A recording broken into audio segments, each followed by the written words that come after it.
Hello everyone, and welcome back to Conspiracy. Today we actually have another Iceberg video for you in store.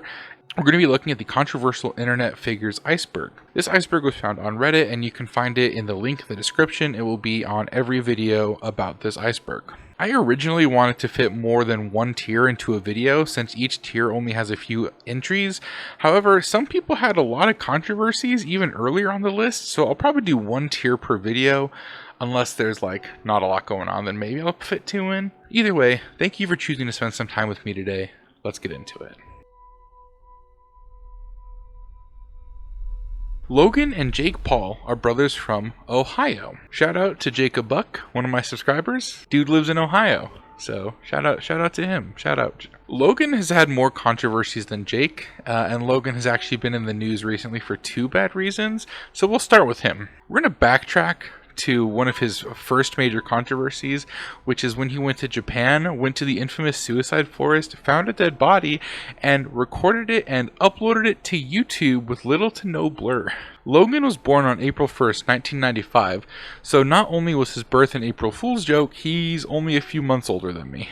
The dead body wasn't the only bad thing that he did in Japan, however. He also got in trouble online because he would dress in traditional Japanese garb and would run around the markets yelling and screaming. Recently, he was in trouble with the internet because someone found a pet pig of his dying and very sick. However, as per usual on the internet, I think they might have jumped the gun on this one.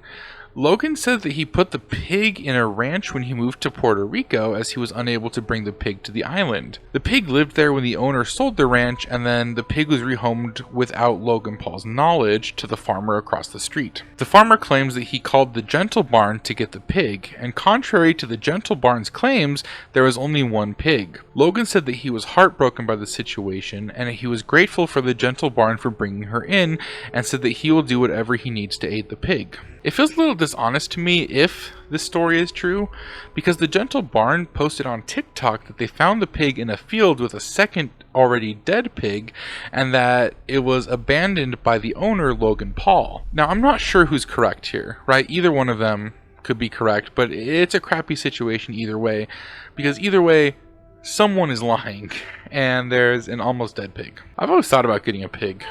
I thought getting a pet pig would be kind of cool. Logan also has been in a crypto controversy lately.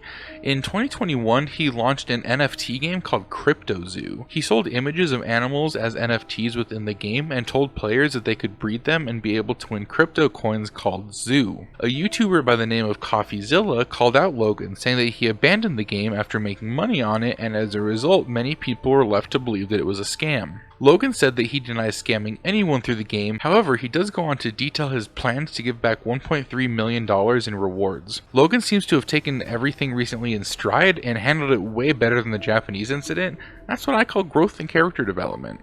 Now we'll move on to Logan's brother, Jake Paul. Jake uploaded a video to YouTube called I Lost My Virginity, which used a thumbnail of himself and his then girlfriend posing semi-nude on top of each other. The video was age restricted, and fellow YouTuber and person later on this list, Keemstar, criticized the thumbnail as being inappropriate for his younger audience, who on average at the time was younger than 18. Jake also had complaints about noise and a public nuisance lawsuit. He moved into a quiet neighborhood in Beverly Hills and turned it not so quiet. He would often play loud music at parties, and the neighborhood was filled with mostly lawyers who generally want quiet and to relax after a day of work. Jake was also accused of sexual assault by a TikTok star. He denies all the claims. From what I can tell, it never went anywhere legally, so this is still up in the air. Jake rode a motorized vehicle on a beach in Puerto Rico, which is illegal in order to protect the wildlife. He apologized and said that he had no intention of harm. Shane Dawson is an interesting person. He's been on YouTube almost since its inception and made a name for himself. His controversies are pretty bad as well. In the past, he used blackface and used the soft A N-word pretty liberally. These led to allegations of racism because, of course they did. I mean, he did blackface to portray characters of minorities in a negative light for the majority of the time that he was in character. Later on in 2013, on a podcast that he had called Shane and Friends, he made some comments about pedophilia, which he did apologize for and said at the time that the comedy he used was shock comedy, which if you look back and kind of compare what he's saying to his videos is true. He then got in trouble for comments that he made on the same podcast in 2015 where he talked about sexual activity with his cat. Now, if you were on the internet in 2019, you're probably pretty familiar with the Shane having intercourse with his cat meme. I did not F my cat. In 2020, a whole new generation of people found out that Shane did blackface instead of the N-word in videos, prompting a 20-minute video apology response from him. He said that even though he apologized before, he realized that those apologies suck and that this one's good, and that he doesn't know who that person is anymore. He concluded the video by saying that he would do better, but he understands if people don't want to accept his apology. He said that he made inappropriate jokes to deal with the pain from his childhood, which to me at least makes sense because I know a lot of people who kind of deal with trauma through jokes, myself included. However, my jokes generally don't include pedophilia and bestiality, so I don't know. Hours after his apology video was posted, Jaden Smith accused him of sexualizing his sister Willow Smith. He said that he was disgusted after an old video resurfaced of Dawson pretending to touch himself in a sexual manner while looking at a poster of Willow, who was 11 at the time. On June 29th, 2020, Target announced that they would remove Dawson's 2 books from their shelves, and the next day, YouTube suspended monetization on all 3 of his channels. Bad Baby, otherwise known as the Catch Me Outside girl, real name Danielle Brigoli, is an interesting character to say the least. She was recently accused of blackfishing after she shared a video clip on her Instagram story of her. She had blonde hair despite her usual brown hair, and her skin tone was darker, and it seemed that she had lip filler. And a lot of people thought that there was in fact an African American on her story on Twitter. She had a similar controversy earlier on in her quote-unquote career, and basically told everyone to back off, eat crap, she can do what she wants, etc, etc. And then I guess her agent or someone smart found out because she apologized for the picture and for the bad apologies. She launched an OnlyFans in April 2021, just days after turning 18, and bragged that she made $1 million in 6 hours. However, something super strange happened recently where she said that everyone who subbed to her page at first should be arrested.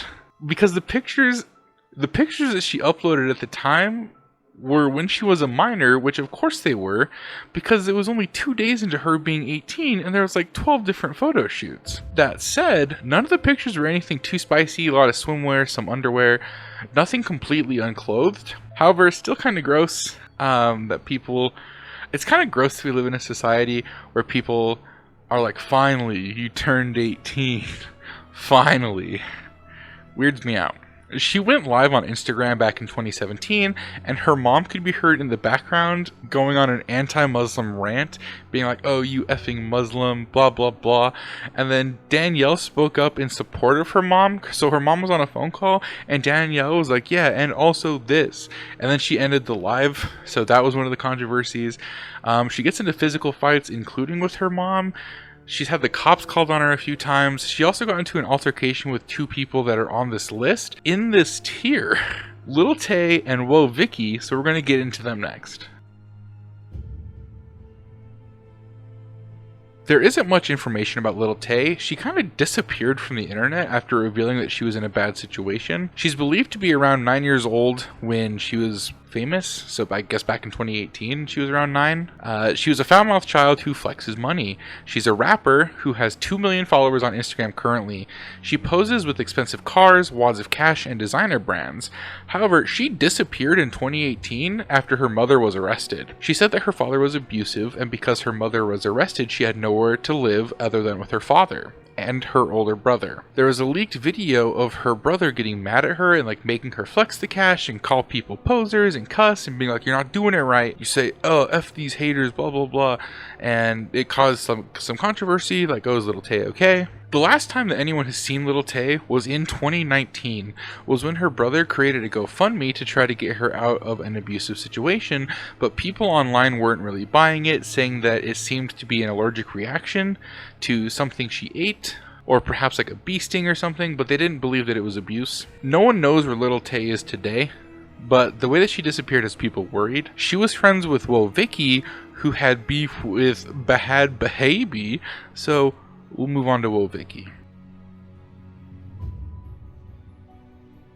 Whoa Vicky is an Instagram model. It's like calling me like a full-time YouTuber, dude. Yeah, I'm a YouTuber. I got 300 subscribers. Instagram model, whose real name is Victoria Rose Waldrop. She made headlines by claiming she was black and uses a black scent, which I guess is just a black accent. She also uses the N-word, both with the soft A and the hard R.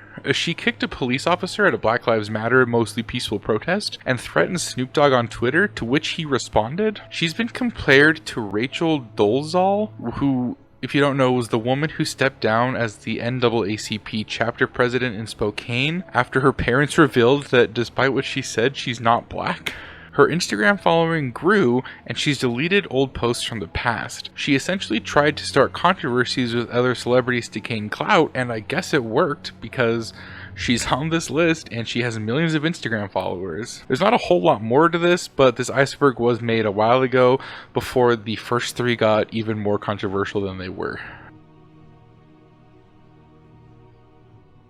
Fred, whose real name is Lucas Cruikshank, was a YouTuber who was popular for his portrayal of his life as a child, where his YouTube channel garnered attention. I watched him when I was younger, as did my family. I thought he was funny. He was actually the first YouTube channel to hit 1 million subscribers, but clearly not the last. Please subscribe. He eventually got picked up for movies, a TV show, and had cameo appearances in Nickelodeon TV shows. The only real controversy for poor Lucas is that the movies didn't do well, neither did the TV show. The niche of his high shrill voice was wearing thin on audiences, especially adults who would be the ones paying for their children to go see this. Essentially, the brand deals that he signed were his own downfall, as there was too much Fred. He currently is a cultural commentator on TikTok, where he also makes comedy shorts. Poor guy essentially got blacklisted from Hollywood through no fault of his own. Anyway, that's tier 1 of the controversial internet figures Iceberg. I hope you guys enjoyed. Thank you so much for choosing to spend some time with me today, and I'll catch you in tier 2.